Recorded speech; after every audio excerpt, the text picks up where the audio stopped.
Hello dear aspirant. चलिए आज की क्लास स्टार्ट करते हैं। आज जो है छत्तीसगढ़ के इतिहास का ये सेकंड वीडियो है। हम डॉक्टर राम कुमार बिहार जी की किताब से जो है छत्तीसगढ़ के इतिहास का अध्ययन कर रहे हैं और आप लोगों के डिमांड के कारण जो है मैं इतिहास स्टार्ट किया हूँ। हम जो है भूगोल ऑलरेडी पढ़ रहे हैं, जिसका 7वां लेक्चर मैंने अपलोड कर दिया है ना, कल के वीडियो में। उसको जाकर आप अवश्य देखिए। वो series doctor L N Verma की किताब से है, आपके लिए मोस्ट इंपॉर्टेंट है। एग्जाम में वहीं से क्वेश्चन पूछा जाता है ना, लाइन टू लाइन। और साथ ही आप लोगों के बार बार कहने से मैं छत्तीसगढ़ का भी इतिहास स्टार्ट किया हूँ, जिसको पहला वीडियो आप लोगों ने बहुत अच्छे से देखा है। ठीक है, अगर आप चैनल पर पहली बार आए हैं तो बिल्कुल इसको सब्सक्राइब करिएगा। पूरा कंटेंट जितना भी है, जितना भी हिंदी ग्रंथ अकादमी का बुक है, सबका वीडियो मैं धीरे धीरे करके आपके लिए लेके आऊँगा। आपका कोई भी ऐसा सब्जेक्ट नहीं छूटेगा जो प्रमाणित बुक से ना हो। ठीक है, ताकि आपको बार बार बुक लेने की जरूरत ना पड़े और एग्जाम के समय में आप जो क्विक रिवीजन कर सकें मेरे वीडियो से। इस प्रकार से जो है मैं आपके लिए वीडियो बनाऊंगा। साथ ही जब ये सीरीज सब कंप्लीट हो जाएगा तो इसका सबका मैराथन क्लास भी आपको मिलेगा देखने को, जिसमें हम समरी देखेंगे ताकि आपको सब चीज़ एक बार में याद हो जाए। ठीक है, तो चलिए आगे क्लास स्टार्ट करते हैं। और हम जो पढ़ते हैं हमारे छत्तीसगढ़ के इतिहास का, जो वाकाटक वंश है, नल वंश है, राजसी तुल्य कुल वंश है, ये सब वंशों के बारे में जो है आज की वीडियो में हम जो है अध्ययन करेंगे। पहला वीडियो में हमने एक इंट्रोडक्शन जो है पढ़ा, जो इकाई 1 है उसके बारे में। ये भी इकाई 1 का ही भाग है, लेकिन इसमें अब जो है छत्तीसगढ़ का इतिहास एक्चुअल में प्रारंभ होता है। ठीक है, चलिए। हाँ, आप लोगों से कुछ बात और करनी थी।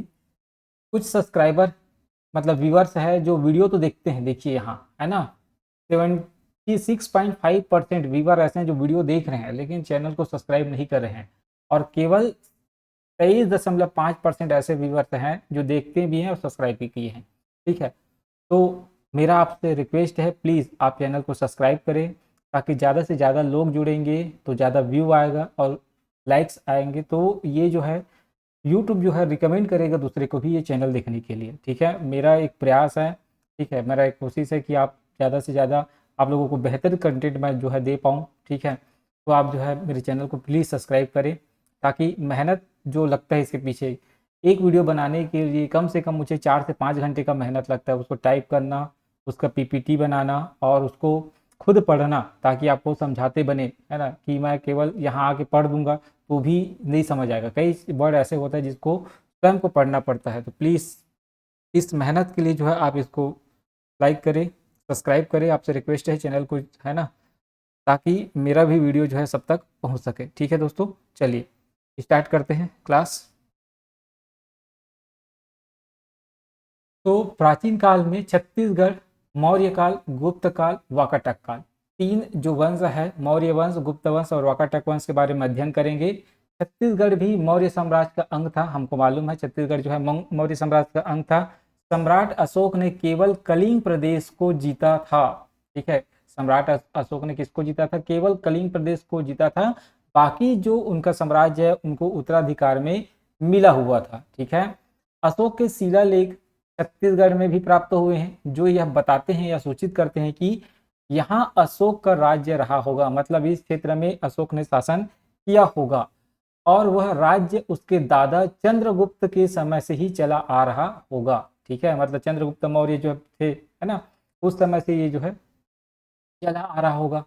छत्तीसगढ़ में ठठारी, अकलतरा, तारापुर, ये तीन स्थान को याद रखेंगे। ठठारी, अकलतरा और तारापुर आदि स्थानों से तांबा तथा चांदी की आहत मुद्राएं, है ना, आहत मुद्राएं मतलब जिसको ठोक पीट कर बनाया गया, आहत मुद्राएं प्राप्त होती हैं।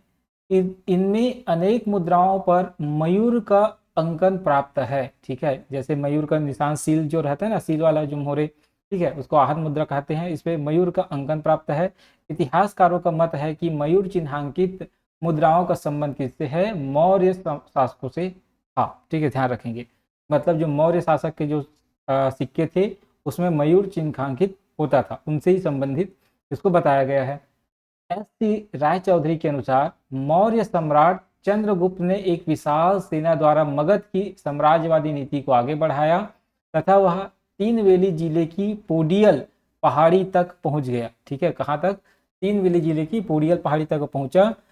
छत्तीसगढ़ भी इसी के मध्य था, मतलब जो पोडियल पहाड़ी है तीनवेली जिले की, इसी के मध्य क्या था हमारा? छत्तीसगढ़ भी था। अतः मौर्य साम्राज्य का अंग था छत्तीसगढ़, ध्यान रखेंगे। ठीक है, ये बात साफ साफ लिखा गया है। तो क्वेश्चन बनेगा, क्या मौर्य साम्राज्य छत्तीसगढ़ क्या मौर्य साम्राज्य का अंग था? तो बिल्कुल था भाई, याद रखेंगे। ठीक है। कलिंग की स्थिति बतलाते हुए राय बहादुर हीरालाल ने लिखा है, कलिंग देश महानदी और गोदावरी के बीच बंगाल की खाड़ी के किनारे का प्रदेश था। ठीक है, हमारा छत्तीसगढ़ भी अब जानते हैं। ठीक है, उड़ीसा बॉर्डर लगा हुआ है जो बंगाल की खाड़ी से लगा हुआ है। ठीक है, महानदी गोदावरी नदी है। ठीक है, उसका बीच में है। ठीक है, इधर से आपको गोदावरी नदी दिखेगा और हमारे छत्तीसगढ़ से महानदी है। ये वाला हिस्सा का समझेंगे तो उड़ीसा वाला है, इधर बंगाल की खाड़ी, अगर छत्तीसगढ़ की हम बात करें। ठीक है, तो ध्यान रखेंगे। तो यही लिखा है, कलिंग देश महानदी और गोदावरी नदी, इसको आप गोदावरी नदी मान लो। ठीक है, गोदावरी नदी हमारे छत्तीसगढ़ के किनारे किनारे ऐसे बहती है ना, इसको आप समझो। और हमारा महानदी ऐसे उत्तर दिशा की ओर ऐसे जाता है, ऐसे कि बंगाल की खाड़ी में जाके गिरता है। ठीक है, और अब ये छत्तीसगढ़ का लास्ट बॉर्डर है, तो ये उड़ीसा से लगा हुआ है, और उड़ीसा किससे लगा है? बंगाल की खाड़ी से। तो कलिंग देश का महानदी और गोदावरी नदी के बीच की बंगाल की खाड़ी के किनारे का प्रदेश, मतलब पूरा उड़ीसा और छत्तीसगढ़ वाला क्षेत्र जो लगा हुआ क्षेत्र है वो। ठीक है, जिसमें कुछ भाग छत्तीसगढ़ का आ जाता है। इससे यह सिद्ध होता है कि अशोक ने मध्य प्रदेश के पूर्वीय भाग छत्तीसगढ़ को स्वयं जीता था। ध्यान रखेंगे, मतलब अशोक ने स्वयं जो है छत्तीसगढ़ को जीता था। ठीक है, डॉक्टर श्याम कुमार पांडे का मत है कि कलिंग युद्ध के विजेता अशोक ने इस पूरे अंचल को अपने साम्राज्य में सम्मिलित कर लिया। ध्यान रखेंगे, कलिंग युद्ध के विजेता अशोक ने पूरे अंचल को अपने साम्राज्य में क्या कर लिया था? सम्मिलित कर लिया था। ध्यान रखेंगे। ठीक है, ये बात जो है बहुत इंपॉर्टेंट है, एक एक लाइन इंपॉर्टेंस है क्योंकि पूछा गया है, लाइन टू लाइन इसको पूछा जाता है। ठीक है, चलिए, छत्तीसगढ़ की मौर्यकालीन दशा के बारे में राय बहादुर हीरालाल जी लिखते हैं, रायपुर जिले के तुरतुरिया नामक स्थान में बौद्ध भिक्षुनियों के विहार थे। वहां पर बुद्ध देव की विशाल मूर्तियां अभी तक विद्यमान है। बौद्ध धर्म मिट जाने पर इस स्थान पर अभी भी स्त्रियां ही पुजारी होती है, मतलब बौद्ध धर्म में पूजा कौन करती है? स्त्रियां। सरगुजा रजवाड़े में, जिसका पूर्व नाम झारखंड था, रामगढ़ नामक पर्वत है। वहाँ बौद्ध नाटकशाला और गुफाएं हैं जिनमें पाली अक्षरों में लेख खुदे हैं और रंगीन चित्र खींचे हुए हैं। उसी लिपि में शक्ति राजवाड़े के दामोदरहा नामक प्राकृतिक कुंड में भी लेख है। ठीक है, ध्यान रखेंगे। अब दामोदर जांजगीर चांपा, ठीक है, शक्ति यहाँ लिखा हुआ है तो दामोदर जांजगीर चांपा पढ़ते हैं। ठीक है, शक्ति, तो उसमें प्राकृतिक कुंड में भी ये लेख लिखा हुआ है। मौर्यकालीन पुरातात्विक अवशेष, मौर्यकालीन पुरातात्विक अवशेष छत्तीसगढ़ में भी प्राप्त हुए हैं। मौर्यों के समय के 2 लेख सरगुजा जिले में लक्ष्मणपुर के निकट रामगढ़ की पहाड़ी की 2 गुफाओं में खुदे हुए हैं। इसके विषय न तो राजनीतिक है न ही धार्मिक, किंतु ये किसी सुतनुका नामक देवदासी और उसके प्रेम करने वाले कलाकार से संबंधित है। जो देवदत्त है ना, तो उसके प्रेमी देवदत्त से संबंधित है। जिन गुफाओं में ये लेख खुदे हैं उनमें कुछ एक चित्र भी चित्रित है जो प्राय क्या हो चुके हैं? नष्ट हो चुके हैं। मतलब सरगुजा में जो रामगढ़ की पहाड़ी है उसमें जो गुफा है, ठीक है, उस गुफा का संबंध न तो किसी राजनीतिक से है न ही किसी धार्मिक से, लेकिन वहाँ एक प्रेम गाथा का वर्णन आपको देखने को मिलेगा जो देवदासी और उसके प्रेमी देवदत्त से संबंधित है ना। और इन गुफाओं में जो है कुछ लेख लिखे हुए हैं और कुछ चित्रित भी है, और जो अभी के समय में क्या है? नष्ट हो चुके हैं। ठीक है, गुफाओं के नाम जोगीमारा और सीताबेंगरा है। सीताबेंगा मौर्य काल की नाटकशाला है जो भारत की सबसे पुरानी नाटकशाला जो है प्रतीत होती है। सरगुजा में रामगढ़ के पास अशोक का लाट प्राप्त हुआ है जो छत्तीसगढ़ में मौर्य साम्राज्य होने का परिचायक है। ठीक है, लाट कहने का मतलब यहाँ मेरे को जहाँ तक समझ आ रहा है मुकुट क्या होगा, या ऐसा कुछ चीज जिसको वो धारण करता था। लाट प्राप्त हुआ है जो छत्तीसगढ़ में मौर्य साम्राज्य होने का परिचायक है। ठीक है, तो आप देख सकते हैं मौर्यकालीन सिक्के कहाँ कहाँ से मिले हैं, इसको ध्यान रखेंगे। अकलतरा, ठठारी और बिलासपुर से। तुरतुरिया में क्या है? बौद्ध भिक्षुनियों का विहार है, बुद्ध देव की मूर्ति है। रामगढ़ में बौद्ध नाटकशाला गुफाएं हैं। अशोक का लाट रामगढ़ के पास मिला है। लक्ष्मणपुर जोगीमारा गुफा और सीताबेंगरा की गुफा। ठीक है, अब बात करते हैं छत्तीसगढ़ में मौर्यकालीन सिक्के भी प्राप्त हुए हैं। अशोक और चंद्रगुप्त के नहीं मगर मौर्यकालीन आहत सिक्के छत्तीसगढ़ के अकलतरा, ठठारी, बिलासपुर में प्राप्त हुए हैं। ठीक है, मतलब छत्तीसगढ़ में मौर्यकालीन तो सिक्के हैं हमको प्राप्त हुए हैं, ये जो है अशोक और चंद्रगुप्त के नहीं है, याद रखेंगे। किसके किसके नहीं है? अशोक और चंद्रगुप्त के नहीं है। लेकिन ये जो सिक्के हैं, आहत सिक्के हैं, वो हमको मौर्यकालीन का ही है। ये कहाँ से प्राप्त हुआ है? अकलतरा, ठठारी और बिलासपुर जैसे स्थान से हमको प्राप्त हुआ है, ध्यान रखेंगे। ठीक है, चलिए, अकलतरा नामक स्थान से चांदी के 259 आहत सिक्के प्राप्त हुए हैं।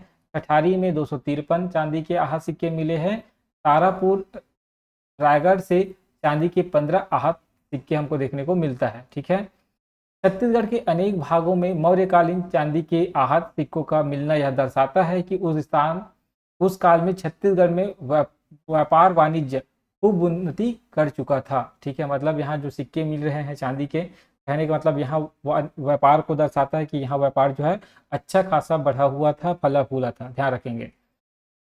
द्विवेदी युगीन कवि सुखलाल प्रसाद पांडे ने लिखा है, भारत के संदर्भ में ये पंक्ति जो है उन्होंने लिखा है, हे भारतीय नेपोलियन सिंधुगुप्त नृप अति बली बहुवीर निपृतियों की रही यही भूमि क्रीड़ा स्थली चंद्रगुप्त से वीर धीर अति यशोधर्म से पुलकेशी से यशी अलंकृत धर्म वर्म से। इसका अर्थ क्या है? इसका अर्थ है कि भारतीय नेपोलियन सिंधुगुप्त एक बहुत ही शक्तिशाली राजा थे। यह भूमि कई वीर और महान राजाओं की क्रीड़ास्थली रही। चंद्रगुप्त से भी अधिक वीर और धैर्यवान, यशोधर्म से भी अधिक यशस्वी और पुलकेशी से भी अलंकृत, धर्मवर्मन से सुशोभित। ठीक है, ये इसका अर्थ होता है। ठीक है, अगर हम बात करें संक्षेप में, तो भारत की भूमि को महान और वीर राजाओं की भूमि के रूप में महिमान्वित करता है। ठीक है, ध्यान रखेंगे, मतलब ये बताया गया है कि यहाँ जितने भी योद्धा हुए एक से एक हुए। ठीक है, और सबका एक अलग वर्चस्व था, इसके बारे में ये जो है पंक्ति जो है कहती है, ध्यान रखेंगे। ठीक है, चलिए, वाकाटक गुप्त युग बात करते हैं, वाकाटक शासकों के बारे में। ठीक है, तो दूसरी शताब्दी से 5वीं शताब्दी तक दक्षिण कोसल अर्थात छत्तीसगढ़ कभी समकालीन वाकाटकों के तो कभी गुप्तों के प्रभाव में रहा। ठीक है, गुप्त वंश के महाराजाधिराज चंद्रगुप्त की बेटी प्रभावती गुप्त का विवाह वाकाटक नरेश रुद्रसेन द्वितीय से हुआ था। ठीक है, मतलब भारत में समझो कौन सा शासन चल रहा था? गुप्त शासन चल रहा था, और छत्तीसगढ़ में वाकाटक।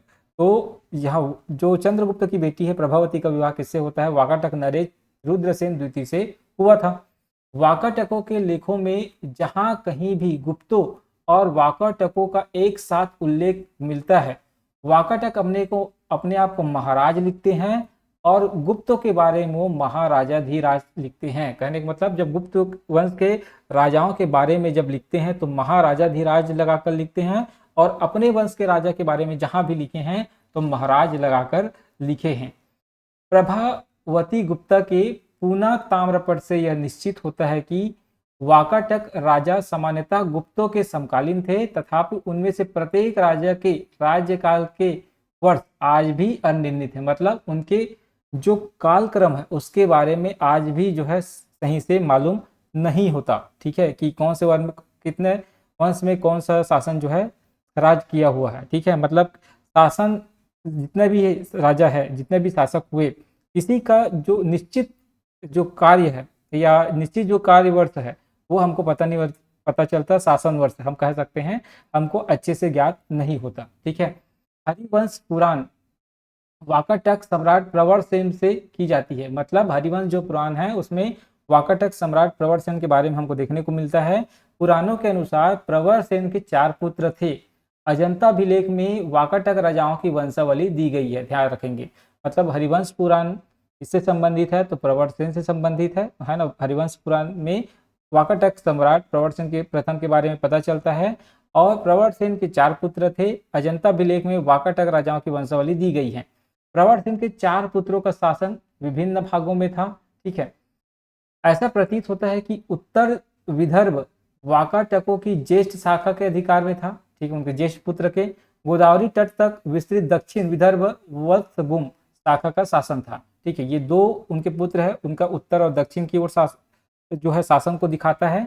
प्रवर सेन के अन्य 2 पुत्रों में से एक गोदावरी के दक्षिण में कुंतल देश पर राज्य करता था, और दूसरा जो है कोसल अर्थात छत्तीसगढ़ पर शासन करता था। ठीक है, 4 बेटे थे, चारों का जो शासन स्थान है वो अलग अलग आपको बताया गया है। दक्षिण कोसा क्षेत्र का उल्लेख प्रतापी गुप्त सम्राट समुद्रगुप्त के प्रयाग प्रशस्ति स्तंभ लेख में हुआ है। इस पर कोई तिथि दर्ज नहीं है। इससे समुद्रगुप्त के उदय के समय के भारत की राजनीतिक स्थिति का ज्ञान होता है। ठीक है, याद रखेंगे। तो समुद्रगुप्त के प्रयाग प्रशस्ति आप जानते हैं, ठीक है, जो हरिसेन द्वारा लिखा गया था। ठीक है, इस पर कोई तिथि दर्ज नहीं है।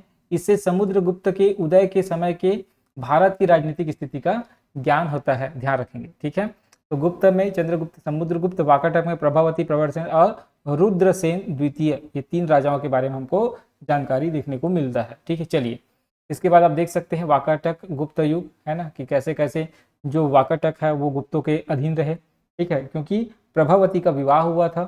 ठीक है, इसी कारण जो है वाकाटक जो है गुप्तों के अधीन हो गए थे। ठीक है, और वाकाटक अपने आप को महाराज लिखते थे, जबकि वो जो है गुप्तों को महाराजा धीराज कहकर पुकारते थे। ठीक है, चलिए लेख के 29वें पंक्ति में उत्कीर्ण है, जो प्रयाग प्रशस्ति लिखा गया है ना समुद्रगुप्त के, उसके 19वीं पंक्ति में उत्कीर्ण है कौशलक महेंद्र महाकांतारक व्याघ्रराज कराल कमष्टक राज, अर्थात कौशल के महेंद्र, महाकांतार के व्याघ्रराज, केरल के मष्टराज प्रभृति सभी दक्षिणापथ नरेशों को पकड़ने तथा छोड़ देने और उन पर अनुग्रह दिखाने के फलस्वरूप उत्पन्न प्रताप से ही महान समृद्धि और बढ़ गई। कहने का मतलब है कि समुद्रगुप्त का क्या चलता था, ग्रहण मोक्ष अनुग्रह नीति, मतलब वो सभी जो जितना भी एरिया है उसको जीत लेता था और जीतने के बाद वहीं के राजाओं को फिर से दे देता था शासन करने के लिए, मतलब अपने साम्राज्य में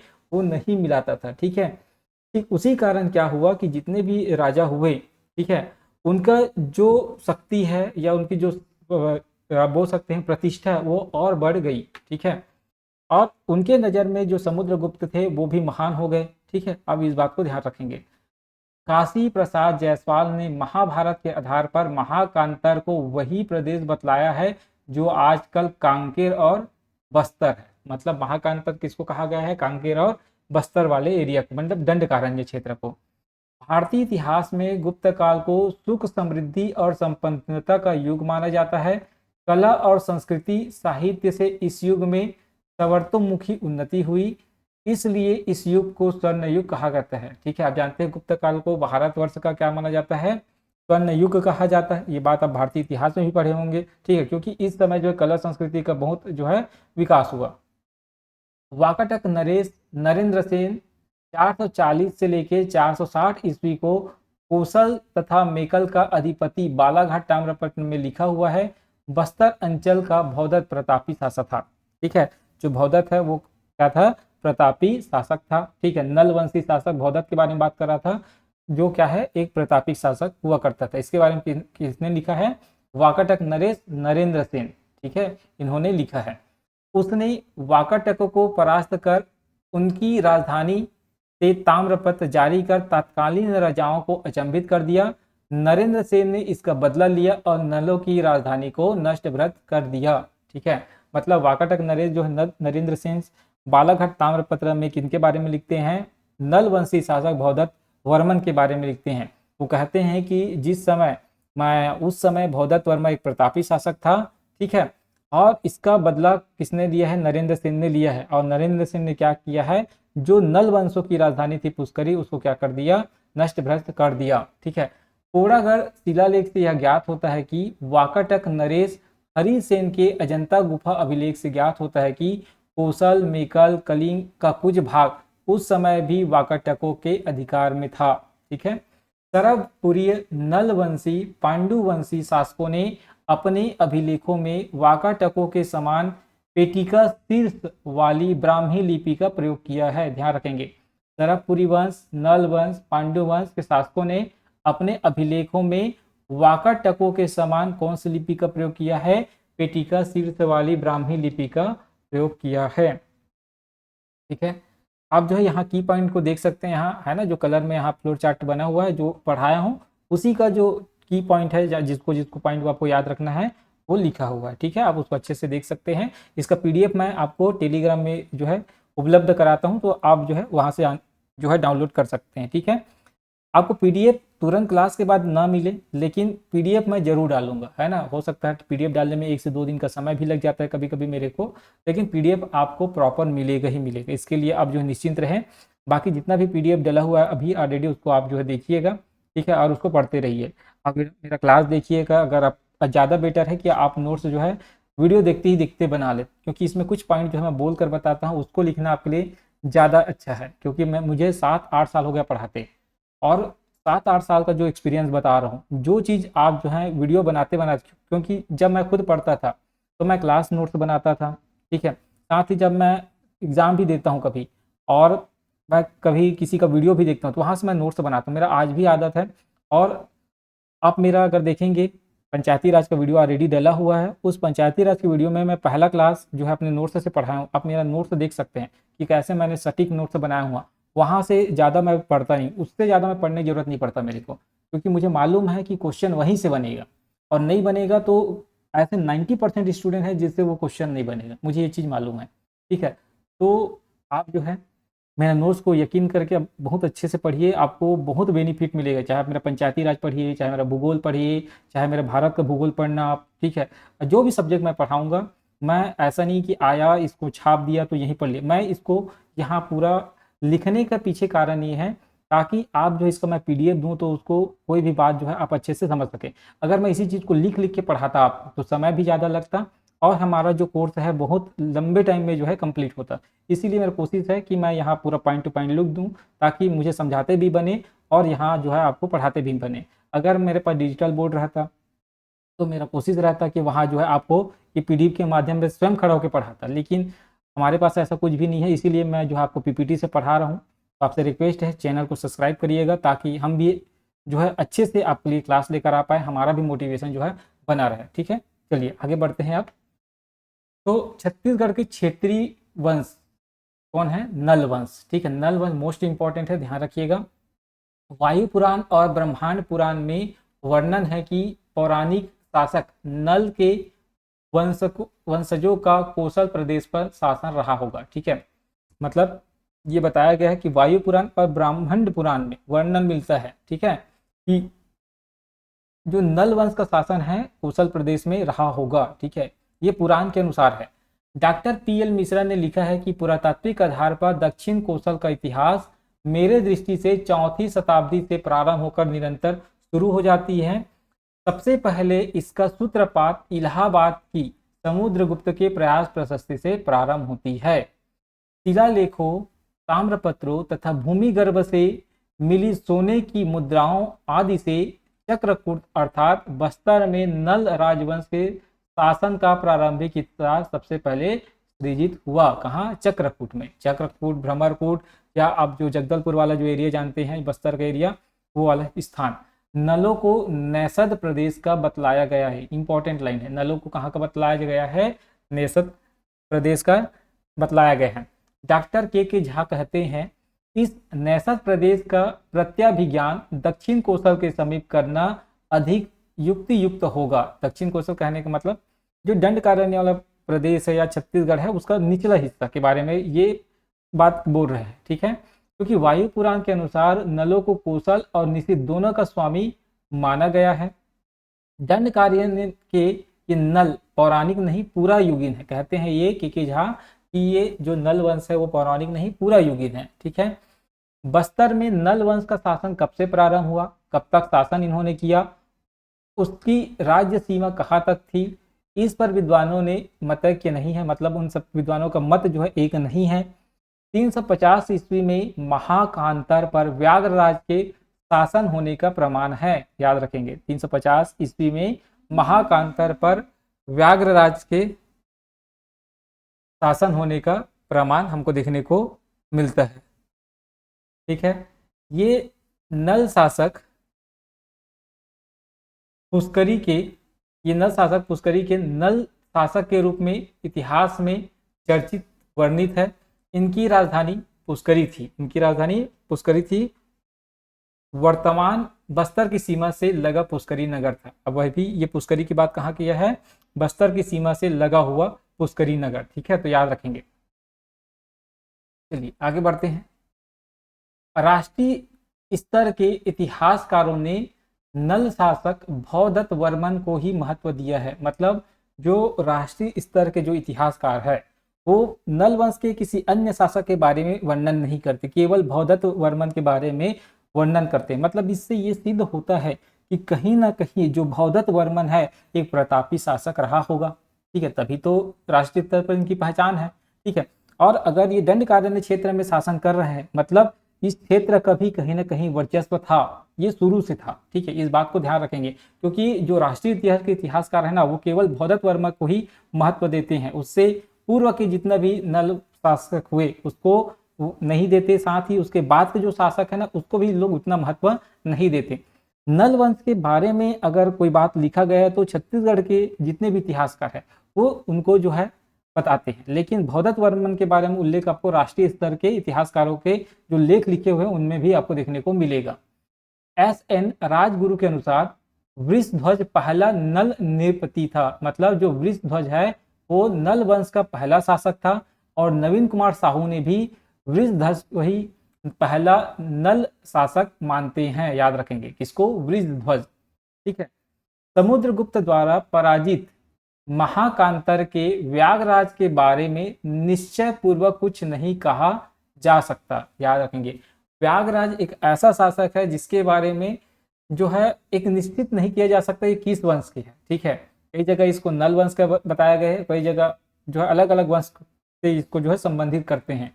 तो समुद्रगुप्त द्वारा पराजित तो ये हुए थे व्यागराज। ठीक है, इसी को हराने के बाद व्याघ्रहंता की उपाधि धारण करते हैं समुद्रगुप्त। ठीक है, तो डॉक्टर वी मिरासी ने संभवतः इसे नल वंशी शासक लिखा है। ध्यान रखें कौन लिखते हैं? डॉक्टर वी मिरासी जो है इसको व्याघ्रराज को नल वंशी शासक बताते हैं। डॉक्टर के झा ने महाकांतर का व्याघ्रराज बस्तर कोरापुट अंचल का नल वंशीय राजा ही था और उसका शासन 350 ईस्वी के लगभग था। मतलब जो के झा जी है, ठीक है, वो भी बोलते हैं कि जो व्याघ्रराज है वो नल वंशी शासक है। ध्यान रखेंगे तो आपको आंसर लेने में आसानी हो जाएगा। व्याघ्रराज किसके शासक है? तो नल वंश के शासक है। ध्यान रखेंगे। ठीक है, अब हम बात करते हैं वराहराज के बारे में। तो वराहराज डॉक्टर के झा के अनुसार वराहराज का काल 400 से लेकर 440 ईस्वी तक था। Doctor PL. मिश्रा 410 से लेकर 430 तक का काल मानते हैं। ठीक है, मतलब वराहराज का जो शासन काल है 400 से लेकर 440 तक माना जाता है और पी.एल. मिश्रा जी मानते हैं 410 से लेकर 430 तक, मतलब इस शासन काल को कम कर रहे हैं। ठीक है, कोंडागांव तहसील के एरंगा नामक ग्राम में वराहराज के 29 सिक्के हमको प्राप्त हुए हैं। मिरासी ने लिपि शास्त्र के अनुसार वराहराज को भौदत्त का पूर्वज माना है। भौदत्त का क्या माना है? पूर्वज माना है। वराहराज का काल दीर्घ रहा होगा, मतलब लंबे समय तक शासन किया होगा। बड़ी संख्या में उसके सिक्के भी प्राप्त हुए हैं क्योंकि भाई जब शासन काल बड़ा रहेगा तभी तो सिक्के ज्यादा आपको देखने को मिलेगा, तो उसके सिक्के प्राप्त हुए हैं। अनुमान है कि वराहराज के राज्य में सुख और समृद्धि थी तथा वह एक स्वतंत्र शासक के रूप में बस्तर में शासन कर रहा था। वराहराज की इसी समृद्धि के कारण पड़ोसी वाकाटकों का इस क्षेत्र की ओर आकृष्ट होना स्वाभाविक था। मतलब जितना बड़ा राज्य रहेगा तो दूसरे वंश के राजाओं को भी लालसा होगी कि भाई हम इस क्षेत्र में जाएं और क्या करें, आक्रमण करें और उस क्षेत्र को क्या करें, विजित करें। ठीक है, क्योंकि वहां की जो प्रजा है वो सुख से जीवन यापन कर रही है। ठीक है, तो आकृष्ट होना क्या था? स्वाभाविक था। वाकाटक नरेश ने इसी कारण इस क्षेत्र पर आक्रमण कर दिया तथा मिरासी के अनुसार कुछ भूभाग पर अपना स्वामित्व स्थापित कर लिया। ध्यान रखेंगे। ठीक है, चलिए अब हम बात करते हैं भौदत्त वर्मन। मोस्ट इंपॉर्टेंट है, नल वंश का एक प्रमुख शासक। ठीक है, भौदत्त वर्मन। भौदत्त वर्मन ने गद्दी प्राप्त करने के पश्चात वाकाटक साम्राज्य पर आक्रमण किया तथा तत्कालीन सम्राट नरेंद्र सेन को पराजित किया। भौदत्त ने वाकाटकों की राजधानी नंदीवर्धन नांदेड़ पर अधिकार स्थापित कर लिया। अंत में नरेंद्र सेन को पराजय जो है स्वीकार करनी पड़ी। भौदत्त वर्मन किसको पराजित किया था? तो नरेंद्र सेन को। श्री रामानेमा के अनुसार भौदत्त का कार्यकाल जो है 440 से लेकर 465 ईस्वी तक था, मतलब 25 वर्ष इन्होंने शासन किया। ठीक है, डॉक्टर पी.एल. मिश्रा के अनुसार महाराज भौदत्त वर्मन निश्चय ही एक प्रतापी जो है शासक रहे।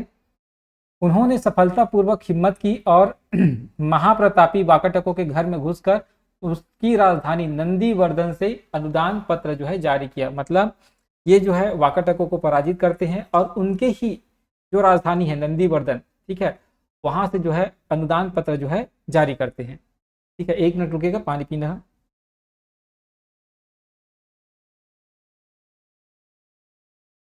चलिए अब आगे बात करते हैं। श्री राम गोयल के अनुसार हो सकता है नलों को इस अभियान में गुप्तों से सहायता मिली हो। मतलब श्री राम गोयल जी कहते हैं कि जो नल वंशी शासक है वाकाटकों को पराजित कर रहे हैं, तो उसके इस अभियान में गुप्तों से उनको क्या मिली हो, सहायता मिली हो। वाकाटकों पर पश्चिम से गुप्तों ने और पूर्व से नलों ने आक्रमण किया हो। इस आधार पर भौदत्त की विजय के पश्चात गुप्तों की राजधानी प्रयाग जाना और वहां से दान पत्र जारी करना बताया गया। कहने का मतलब ये है कि भाई जो नल वंशी शासक है, ठीक है, भौदत्त वर्मा, इसका मदद किसने किया होगा, गुप्त शासकों ने किया होगा। तभी तो जब गुप्त शासकों ने मदद की होगा तभी तो ये जो नल वंशी शासक भौदत्त वर्मा है उनकी राजधानी प्रयागराज गए, है ना, प्रयाग गए और प्रयाग जाने के बाद वहां से जो है दान पत्र ये जारी करते हैं। ठीक है, अगर इनके सपोर्ट में नहीं रहते, अगर नल वंश के सपोर्ट में नहीं रहते तो जो भौदत्त वर्मन है वो प्रयागराज नहीं जाते और प्रयाग नहीं जाते तो वहां से दान पत्र भी जारी नहीं करते। ठीक है, भौदत्त वर्मन के साम्राज्य के अंतर्गत बराड़ से लेकर कोरापुट तक का भाग आता है। ठीक है, याद रखेंगे भौदत्त वर्मा के साम्राज्य में कहां से कहां तक, बराड़ से लेकर कोरापुट उड़ीसा तक का भाग आता है। इस आधार पर अमरावती जिले के मुरासी अंचल से प्राप्त भौदत्त का ताम्रपत्र है।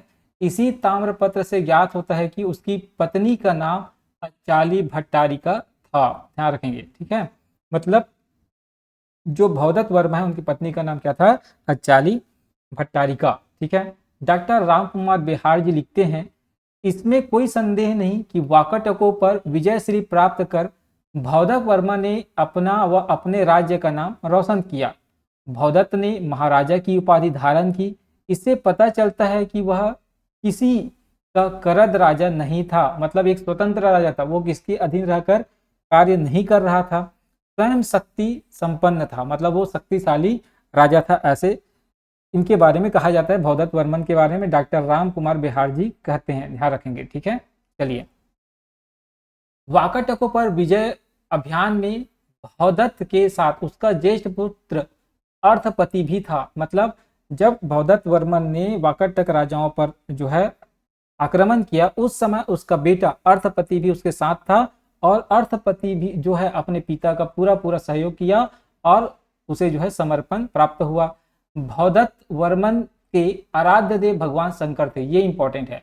तो भौदत्त वर्मन किनकी पूजा करते थे, भगवान शंकर की पूजा करते थे, मतलब शैव धर्म को मानते थे, शैव धर्म को। ठीक है, भौदत्त वर्मन भट्टारक की उपाधि धारण करने वाला इस अंचल का पहला शासक था। ठीक है, याद रखेंगे भौदत्त वर्मन जो है भट्टारक की उपाधि धारण करने वाला इस अंचल का पहला शासक था। महाराज भट्टारक अर्थपति भौदत्त वर्मन, यह नाम व उपाधि उसके नाम के साथ जुड़ी मिलती है। स्वर्ण मुद्रा प्रचलित कर उसने और प्रसिद्धि प्राप्त की। ठीक है, मतलब इनका शासनकाल कहीं ना कहीं बहुत अच्छा रहा होगा, तभी ये स्वर्ण मुद्रा जारी करते हैं और अपने नाम के सामने क्या लिखवाते हैं, भट्टारक की उपाधि धारण करते हैं, मतलब अपने आप को ये युवराज घोषित करते हैं। भट्टारक का मतलब होता है युवराज। ठीक है, महाराजा अर्थपति, हिंदू उत्तराधिकार नियम के अनुसार बड़ा पुत्र अर्थपति शासक बना। पिता से उत्तराधिकार में उसे एक विस्तृत साम्राज्य प्राप्त था। बराड़ से लेकर उड़ीसा तक जो है साम्राज्य फैला हुआ था, क्योंकि भौदत्त वर्मन का जो साम्राज्य से कहां तक था, बराड़ से लेकर कोरापुट उड़ीसा तक था। ठीक है, वही साम्राज्य जो है किसको मिला, अर्थपति को मिला। ठीक है, अर्थपति ने भी भट्टारक की उपाधि धारण की। स्मरणीय है कि दक्षिण भारत के पल्लव राजाओं की उपाधि भट्टारक की होती थी।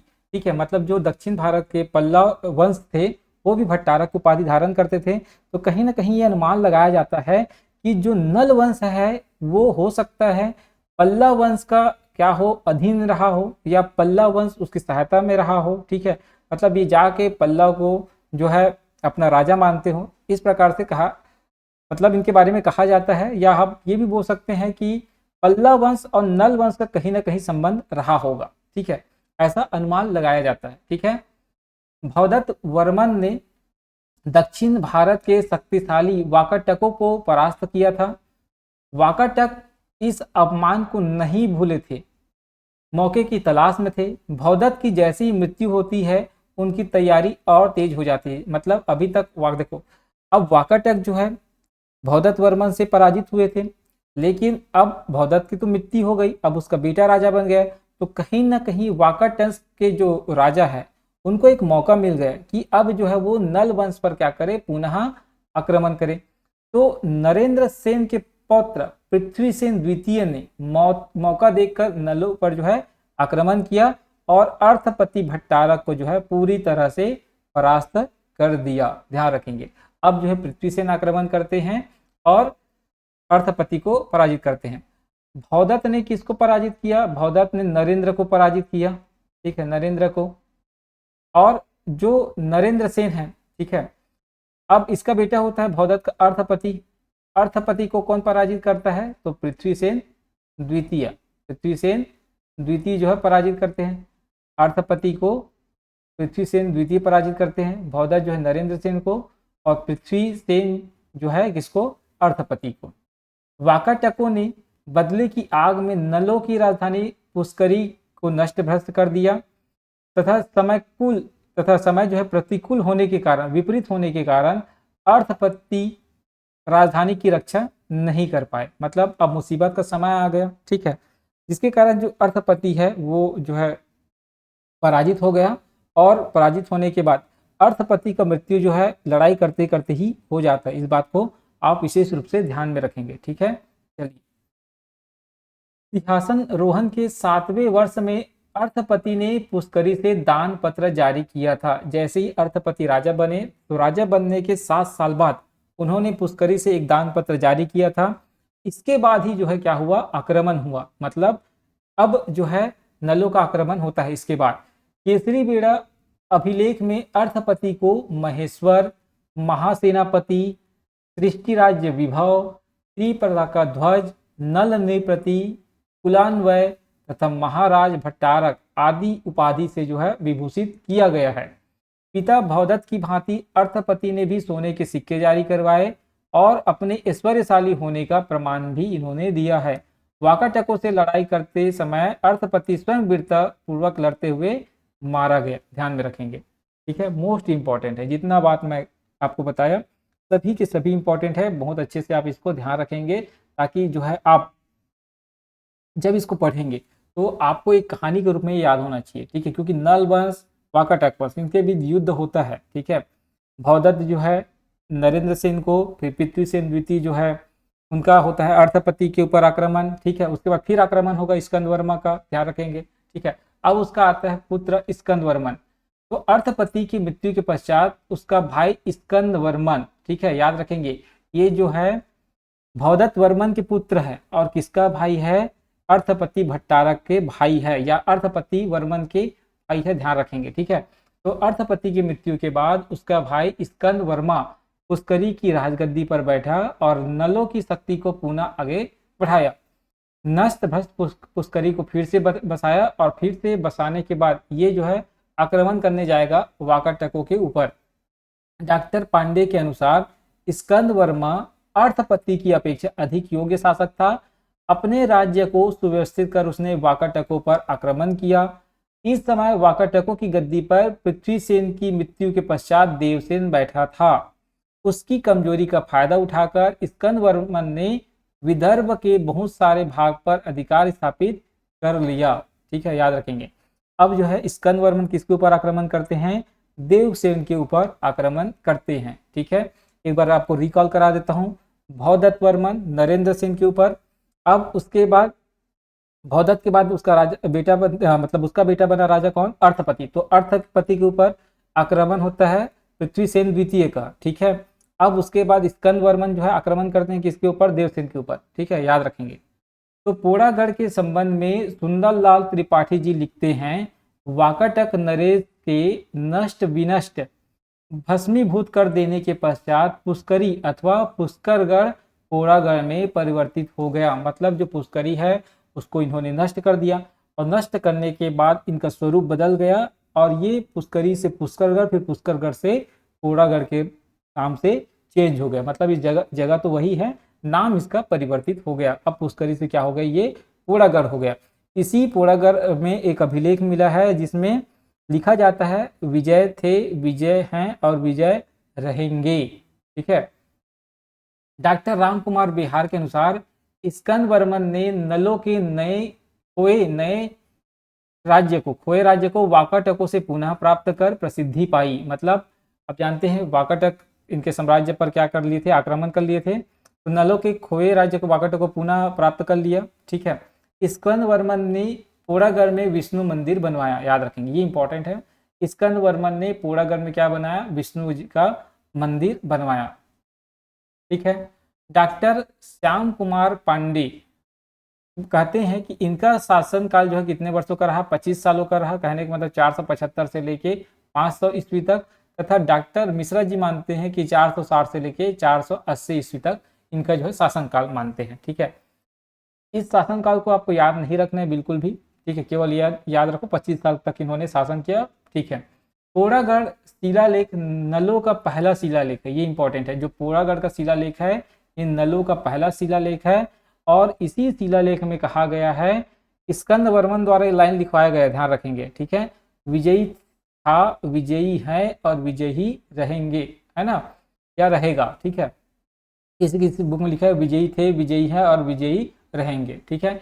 इन पंक्तियों के साथ पोड़ागढ़ शिलालेख जो है प्रारंभ होता है, इन्हीं पंक्तियों के साथ जो है प्रारंभ होता है, याद रखेंगे।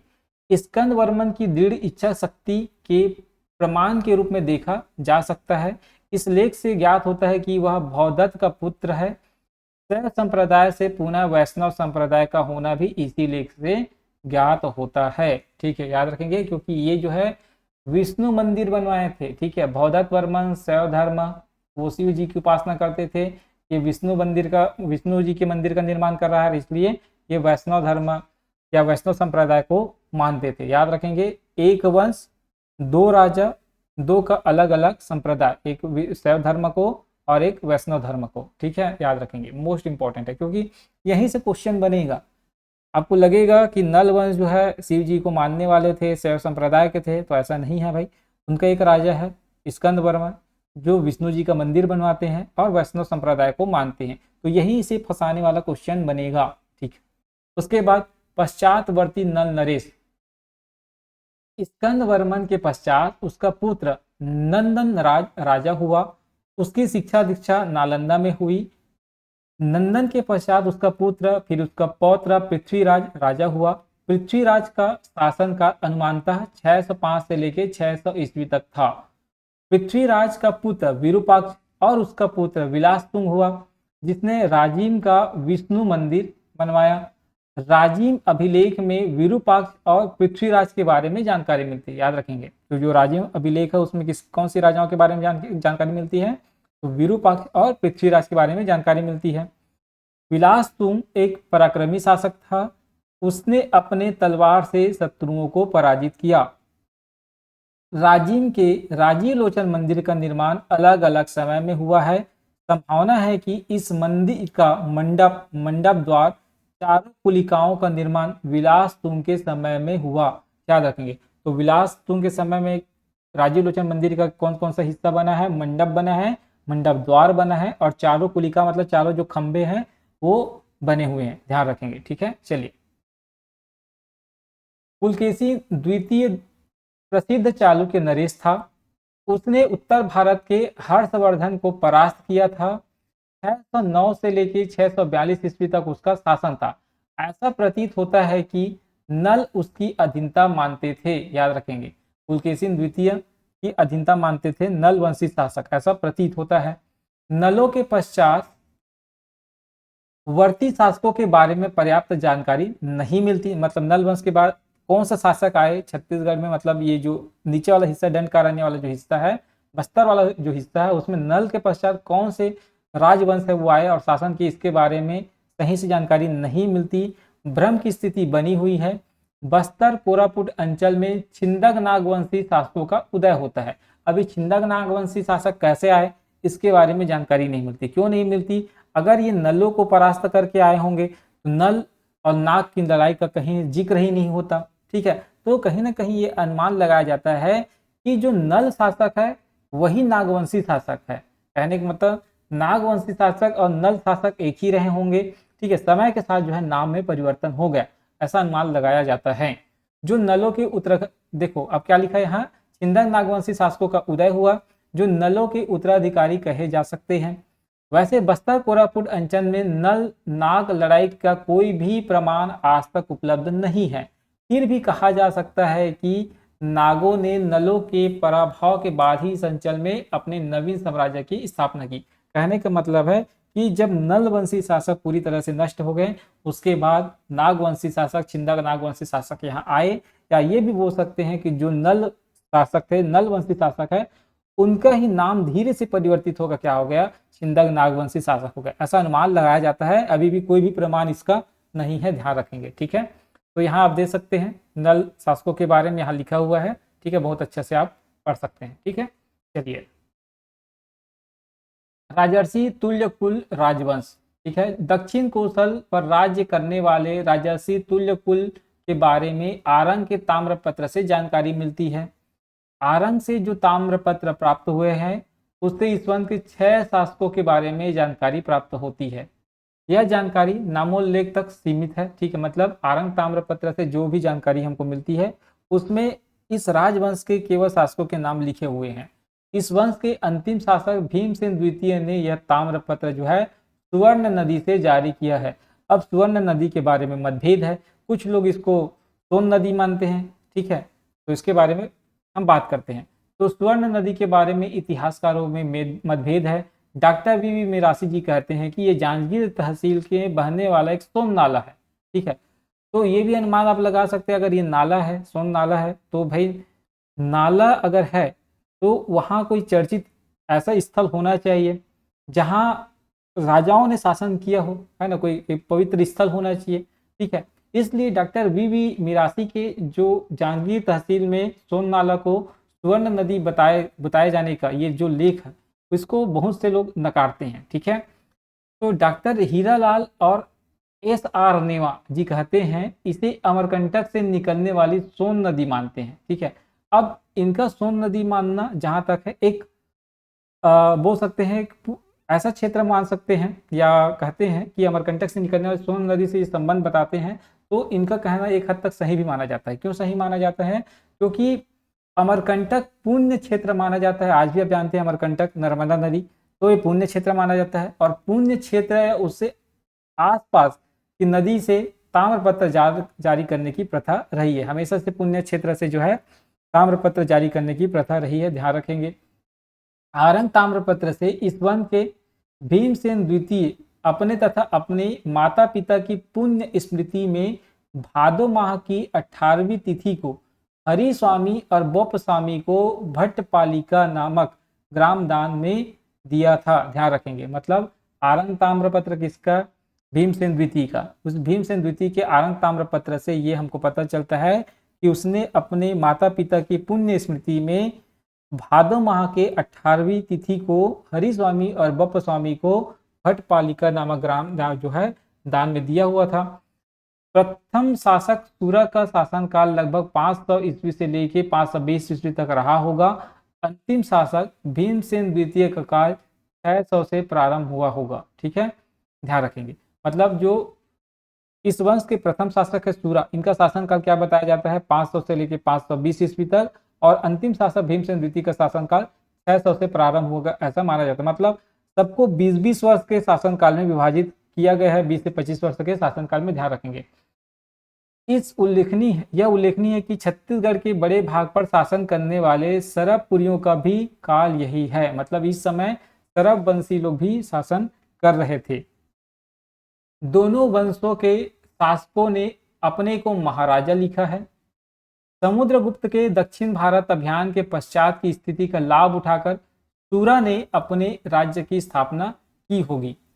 सूरा के वंशजों के द्वारा गुप्त संवत का प्रयोग किए जाना इंगित करता है कि वो गुप्तों के अधीन थे, भले ही नाम मात्र के लिए रहे हों, ठीक है, लेकिन वो गुप्तों के अधीन थे।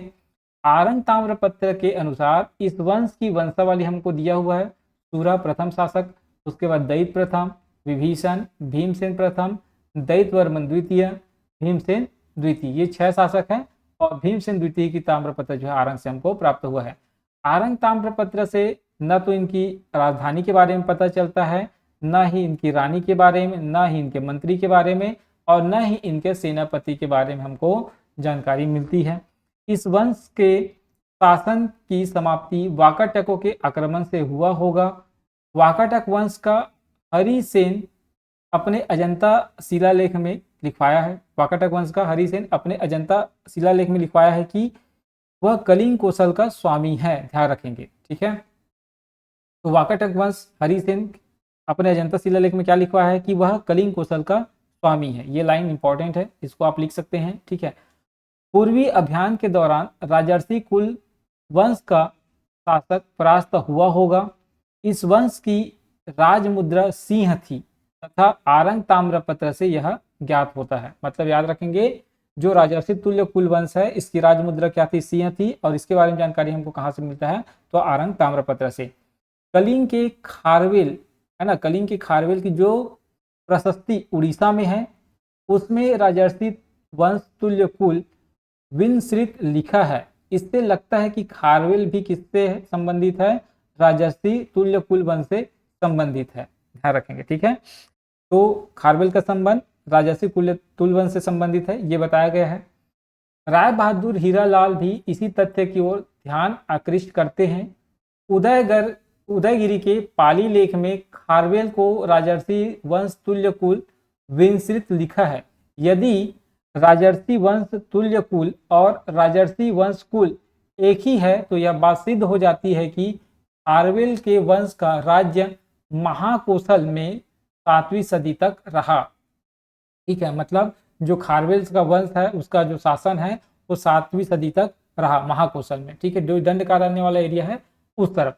राय बहादुर हीरालाल ने आगे लिखा है, राजर्षि वंश तुल्य कुल वाले कोई भी रहे हो, उनके ताम्र शासन से यह बात तो सिद्ध होता है कि महाकौशल के मध्य स्थान रायपुर से 100 साल से अधिक समय तक उनका राज्य बना रहा, राजर्षि तुल्य कुल वंश का।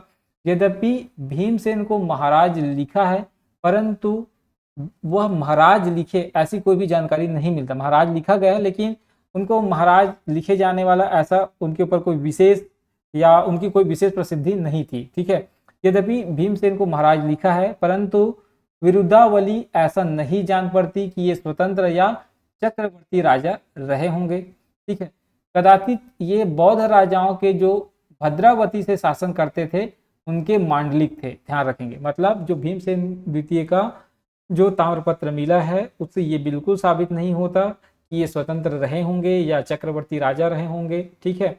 महाराज इनके बारे में जरूर लिखा गया है लेकिन इनकी ऐसे कोई भी कार्य हमको देखने को नहीं मिला जिनसे इनको महाराजा की उपाधि जैसे जो पद है वो दिया जाए, ठीक है, ध्यान रखेंगे। तो अपने अपने वक्तव्य है, ठीक है, इतिहासकार जो है अपने अपने हिसाब से इनको लिखे हैं, क्योंकि इतिहासकार प्रमाण के हिसाब से ही जो है इनको लिखते हैं। तो जैसा जैसा इनका अवशेष मिला है वैसे वैसे इनके बारे में लिखा गया है, ठीक है। चलिए आगे बढ़ते हैं। तो ये रहा दोस्तों आज का क्लास, कंप्लीट क्लास जो है सेकेंड चैप्टर हमारा, मतलब सेकेंड चैप्टर नहीं बोल सकते, इकाई 1 का ये सेकेंड पार्ट है, ठीक है। अभी इकाई 1 बहुत लंबा है, इसके बाद बाकी जो जितने भी वंश है उसके बारे में जो है हम अध्ययन करेंगे, ठीक है। तो आज के लिए बस इतना ही। अगर वीडियो अच्छा लग रहा होगा तो बिल्कुल चैनल को आप सब्सक्राइब करिएगा, अपना एक प्यारा सा कमेंट बताइएगा वीडियो कैसा लग रहा है।